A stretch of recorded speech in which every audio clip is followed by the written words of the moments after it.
찬스로 미디어오늘 조현호 기자 우선 질문권 드리겠습니다.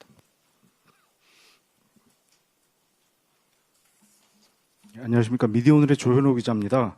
이번에 통과된 허위 조작 정보 금지법에서 그 권력자 등이 그 징벌배상 청구 대상에서 제외가 돼가지고 그 부분에 대해서 권력자의 언론 입틀막 소송으로 이렇게 악용될 수 있는 거 아니냐라는 그런 좀 비판이 있고요.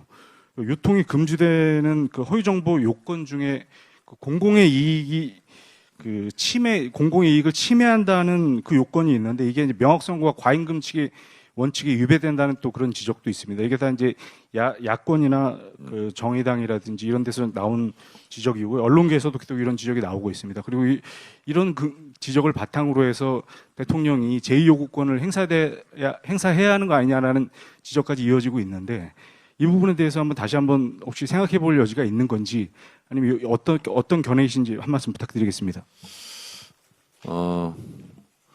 국회의원도 한 가정의 남편이고 아빠이고 아들이고 딸입니다. 그리고 국회의원 역할이 아닐 때는 순수한 대한민국 국민이고 자연인입니다. 국회의원이라고 피해를 봐도 참아라 하는 것에 저희는 동의하기 어렵습니다. 제가 언론에 대한 직접적인 피해자입니다. 제가 얼마나 20년 동안 언론으로부터 피해를 당해왔는지는 언론인 여러분들이 잘 알고 계실 겁니다. 저는 법적 소송도 했습니다. 그런데 언론인들이 실제로 정론집필, 언론의 자유를 위해서 많은 노력하는 것은 알겠습니다만 적어도 가짜뉴스를 양산하는 것에 대해서는 언론인들도 주의하고 조심해야 되는 것이 아닌가 그런 생각을 합니다. 국회의원, 대통령 등 정치인들이 특혜를 받아서도 안 되지만 억울한 피해도 당해서는 안 되는 거 아니겠습니까? 마찬가지로 정론을 지키라고 있는 언론의 자유를 수호하는 언론인들이 사회적 칭송을 받는 것도 당연하지만 실제로 불법 조작 정보라든가 가짜 뉴스를 의도적으로 악의적으로 반복적으로 양산해 낸다면 그것은 비판받고 처벌받아야 마땅한 것 아니겠습니까? 저는 그렇게 말씀드리고 싶고요. 또 하나는 다만 이번에 수정안을 한 것은 단순한 오인, 단순한 실수, 단순한 착오에 의한 허위 정보는 그것까지 유통을 차단하는 것은 과도한 표현의 자유에 대한 억제다라는 헌재 판결도 있었기 때문에 그 부분은 수정을 했고요. 다만 그것이 진짜 단순한 착오, 단순한 오인, 단순한 실수였는지 아니면 그 반대인지는 방송통신심의 대상은 될 수 있다. 그리고 방송통신심의 대상에서 이것은 악의적인 그리고 고의성을 가진 불법 조작 허위 정보다 하는 부분은 또한 저는 처벌의 대상이 될 수 있다라는 점을 말씀드립니다. 예, 마지막으로 두 분만 받겠습니다. 경향신문 심윤지 기자님 하시고요. 마지막으로 MBN의 장가희 기자 계속 손을 들어 두 분만 질문을 받고 마치는 것으로 양해해 주시기 바랍니다. 네. 모경종 청년위원장을 특별히 배석시킨 것은 청년 문제에 대해서 질문이 나오면 대신 답변하라고 와 있는데 괜히 온 것 같습니다. 헛되지 않도록 질문 하나 해주시면 어떨까요? 마지막 장가희 기자 질문에 청년 질문을 기대해 보면서 아닙니다. 예, 우선 먼저 경향 심윤지 기자 질문권 드렸습니다. 네, 대표님 질문 기회 주셔서 감사합니다. 경향신문 심윤지입니다. 그 전당대회 때부터 당정대 원팀 이야기를 계속 해주셨는데 그럼에도 불구하고 이제 개혁입법 과정에서 당정 엇박자 논란이 좀 계속되었잖아요. 그 이유는 좀 뭐라고 보시는지 그 자기 정치를 한다 이런 인식에 대해서 좀 하고 싶은 말씀이 있으실 것 같은데 이에 대한 말씀도 한번 부탁드려 봅니다. 엇박자라는 단어는 언론인들이 쓴 거 아니신가요? 그런 걸로 제가 알고 있는데요. 그런 거 없습니다. 뭐 그러면서 질문 나올 법도 한데 안 나오시는데 엇박자 내면서 자기 정치하는 거 아니냐 언론인들이 주로 그렇게 비판하지 않습니까? 엇박자를 낸 적도 없고 자기 정치와는 거리가 멀다라고 저는 생각을 합니다. 말씀드리겠습니다. 제가 취임한 이래 굵직굵직한 법안들을 처리할 때 당정대 조율 없이 저 혼자 독단적으로 한 적이 없습니다. 긴밀하게 협의하고 다 조율해 오고 있다라는 말씀 드리고요. 저는 언론인 여러분들께서도 취임 직후에 칭찬하지 않았습니까? 전당대회 때 정청래 도와준 사람뿐만 아니라 상대방 후보 도와준 사람들 다 임명했다고 탕평책했다고 여러분들이 칭찬하지 않았습니까? 자기 정치한 사람이 탕평책 합니까?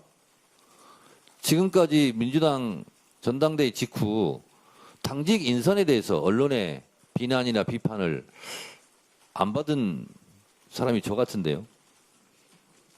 그러지 않습니까? 그리고요, 저는 역사적인 내란 청산 개혁 입법에 대한 역사적 사명감을 가지고 당대표를 하루하루 합니다.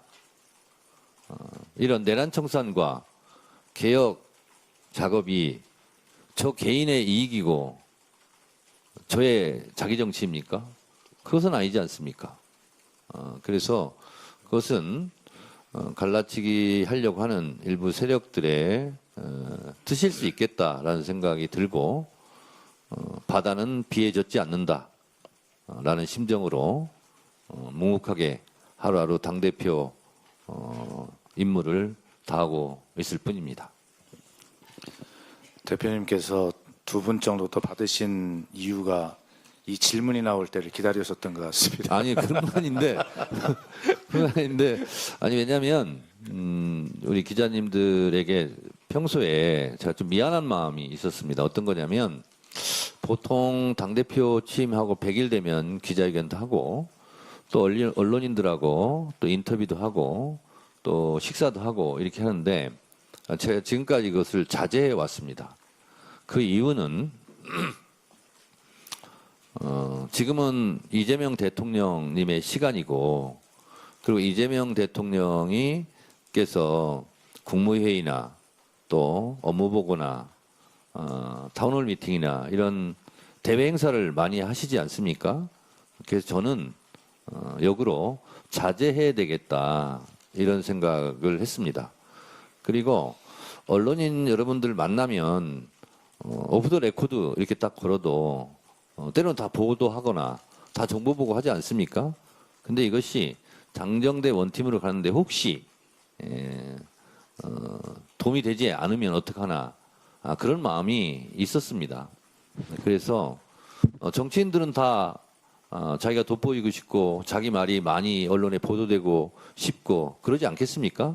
근데 저는 그것을 극도로 자제해 왔습니다. 그러느라고 언론인 여러분들과 접촉면이 거의 없었습니다. 그래서 오늘 기왕에 이렇게 판이 벌어졌으니 그동안 언론인 여러분들에게 좀 미안한 마음도 있고 그래서 질문을 더 받겠다 이런 차원입니다. 예, 제가 이 질문에 대해서 수석 대변인으로서 여태 계속 설명해왔던 제 말이 틀리지 않다는 것을 증명해 주신 대표님께 감사드립니다. 이제 진짜 마지막 질문입니다. 우리 TV조선 고승현 기자님 계속 손을 들어서 마지막 질문 기회 드리겠습니다. 예. 네, 안녕하세요, 대표님. 대표님께서 장경태 의원님한테 한 달 전쯤에 윤리감찰단 진상조사 지시를 하셨는데 혹시 진척 사항 좀 여쭙습니다. 답변하지 않겠습니다. 원래 조선일보하고 제가 인터뷰를 한 적이 한 번도 없습니다. 네? 네. 오늘 다 끝났습니까? 딱 한 분만 네, 더. 예. 어디십니까? 전자신문. 네? 전자신문입니다. 예, 전자신문요? 전자신문 최기찬 기자입니다. 네. 그 한반도 평화 신전략위원회 말씀하셔서 지금 자주파 동맹파로 일컬어지는 대북 정책 이견에 관해서 대외적으로 혼란스러운 모습을 보이지 않는 게 좋겠다는 게 사실 대통령실의 입장으로 좀 알고 있는데 오늘 또 이제 저번에도 통일부가 이제 통일부의 입장을 지지한다고 말씀도 하셨고 오늘도 이제 정세현 장관 이름도 얘기를 하셔서 조금 뭐 자주파 얘기가 틀린 것은 아니지만 부천의 이견이 좀 어느 정도 정리가 되지 않은 상태에서 여당 대표가 이렇게 얘기하는 것이 좀 적절하지 않다라는 지적이 나올 수 있어서 조금 더 설명을 부탁드리고요. 마지막으로는 지금 청년들이 굉장히 좀 보수화되어 있는데 그거 관련해서 좀 지선 전략을 좀 어떻게 짜고 계신지 좀 설명 부탁드립니다. 사실은 제가 한반도 평화, 남북 관계에 대해서 대학생 때부터 지금까지 이 과제에 대해서 한 번도 손을 놓은 적이 없습니다. 제가 대학원 석사도 북한 통일정책학과를 나왔습니다. 그리고 제가 첫 번째 감옥을 간 것도 조국통일특별위원장을 하다가 갔습니다. 그래서 그때부터 대한민국의 가장 큰 과제, 모든 모순의 기본은 분단 문제에 있다라고 생각을 했고요. 제가 정치를 시작해야 하겠다, 정치를 하게 된 계기도 결국은 분단 국복, 조국 통일의 문제 그 화두였습니다. 제가 김대중 대통령이 제 지역구 유권자셨습니다. 동교동에 가끔 가면 김대중 대통령께서 그렇게 말씀하셨습니다. 제가 그래서 아까 기자회견문에 썼는데요. 국익을 위해서는 악마하고도 손잡아야 된다. 그런데 2000년도에 미국의 최초의 여성 국무장관 올브라이트가 평양에 갔었습니다. 그리고 김정일 국방위원장과 회담했습니다. 그것은 클린턴이 평양을 방문하기 위한 사전 정지 회담이었습니다. 근데 엘고가 연방 대법원에서 패소하면서 대통령에 오르지 못했습니다. 그래서 클린턴이 평양행을 하지 못했다고 제가 알고 있습니다. 그래서 김대중 대통령께서는 그 순간을 떠올리시면서 천추의 한이고 박복한 민족이라고 이렇게 안타까워하셨습니다. 저는 남북 관계가 정상화되는 것, 남북 관계의 빗장을 여는 것, 이것이 정치, 경제, 사회, 문화, 대한민국 모든 영역에서 가장 중요한 핵심적 요소라고 생각합니다. 저는 그래서 개성공단과 금강산이 다시 열려야 된다고 생각합니다. 독일 통일의 주요한 정책이었던 동방정책을 설계했던 에곤 바르 박사가 이렇게 얘기한 적이 있습니다. 개성공단은 우리가 한 번도 생각해보지 못한 모델이다. 개성공단을 끝까지 밀고 가다 보면 그 끝에 통일이 보일 것이다. 이렇게 얘기를 한 바 있습니다. 개성공단은 원래 3만 명 남북 노동자가 일하게 되어 있었습니다. 원래 계획서는 그렇습니다. 2만 7천 명 북한 노동자, 27만 북한 노동자, 3만 남쪽 노동자. 3만 명이 북한 개성에 가서 일하고 있다는 것은 전쟁이 일어날 가능성이 없다는 뜻입니다. 마포구청에서 노원구청까지 아침 출근 시간에 1시간 반 걸립니다. 근데 마포구청에서 개성공단까지 출근 시간이 45분밖에 안 걸립니다. 개성공단에 여러 번 가봤습니다. 개성공단이 원래 계획대로 되는 것, 그것은 전쟁 방지턱 역할을 할 것이다 라는 생각을 가지고 있습니다. 이 개성공단이 닫혀진 것, 금강산 관광이 닫혀진 것, 제 개인적으로도 천추의 한입니다. 이것을 어떻게든 다시 열어야 되고 남북철도를 연결하고 그래서 동남아시아, 일본을 포함한 수출 물동량이 부산에 모이고 부산에서 출발한 기차로 유럽까지 가는 그런 시대가 우리의 꿈이고 우리의 희망입니다. 근데 이것이 하루라도 빨리 됐으면 좋겠는데 그러려면 남북이 실제로 대화하고 그런 것을 시작해야 되는데 그것이 꽉 막혀 있습니다. 이걸 풀려면 여러 가지 지혜들, 흑백 논리가 아니라 자주파다, 동맹파다 이런 말을 쓰는 것도 저는 적절하지 않다고 생각합니다. 왜 두 파만 있습니까? 다양한 목소리, 다양한 파가 있어야 되죠. 그래서 어떻게든 이 신락 같은 희망입니다만 개성공단 같은 경우는 제가 늘상 얘기했습니다. 남북관계의 숨구멍이다. 이 숨구멍을 트여야 됩니다. 남북관계 복원을 위해서. 그래서 어떻게 해서든 이 문을 열어야 되겠다. 이런 생각을 저는 정말 많이 고민하고 있고요. 그리고 저보다 더 많이 대통령께서 고민하시리라 생각합니다. 그래서 조금이라도 이재명 대통령이 쓸 수 있는 길을 다양하게 좀 열어드리고 싶고 도와드리고 싶고 그래서 지렛대 역할을 당해서 하고자 합니다. 네.